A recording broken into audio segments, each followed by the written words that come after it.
Hello দর্শক, আসসালামু আলাইকুম। আশা করি সকলেই ভালো আছেন। তো দর্শক, আপনারা দেখতে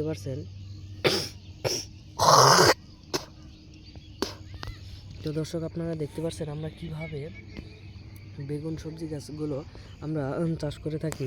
তো দর্শক, এই গাছটি আমরা কিন্তু কয়েকদিন আগে আমরা রোপণ করেছি। তো দর্শক, আপনারা দেখতেই পাচ্ছেন বেগুন সবজি গাছগুলো চাষ করে কিন্তু মোটামুটি ভালো ধরনের লাভবান হওয়া যায়।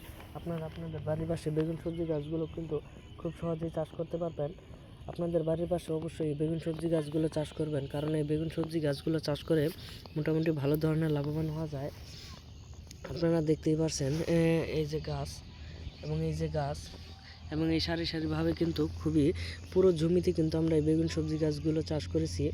আপনাদের বাড়ির পাশে আপনারা এই বেগুন সবজি গাছগুলো চাষ করতে পারেন, এবং এই সবজি গাছগুলো যখন বড় হয়ে যাবে তখন কিন্তু আপনাদের গাছে প্রচুর পরিমাণের বেগুন সবজিগুলো ধরবে, এবং তখন কিন্তু আপনারা সেই সবজিগুলো বাজারে নিয়ে বিক্রি করতে পারবেন। পাশাপাশি আপনারা নিজেরাও খেতে পারবেন, এবং এই সবজিগুলো খেলে আপনাদের প্রচুর পরিমাণের ভিটামিন হবে।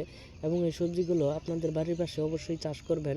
আপনারা যদি 2 থেকে 3টি গাছ আপনাদের বাড়ির পাশে রোপণ করতে পারেন, তাহলে কিন্তু ভালো ধরনের লাভবান হতে পারবেন। তো দর্শক, আমাদের ভিডিওটি ভালো লাগলে অবশ্যই চ্যানেলটি সাবস্ক্রাইব করে দিবেন এবং ভিডিওটিতে একটি লাইক করে দিবেন। ধন্যবাদ সকলকে। সকলে ভালো থাকবেন, সুস্থ থাকবেন। আসসালামু আলাইকুম।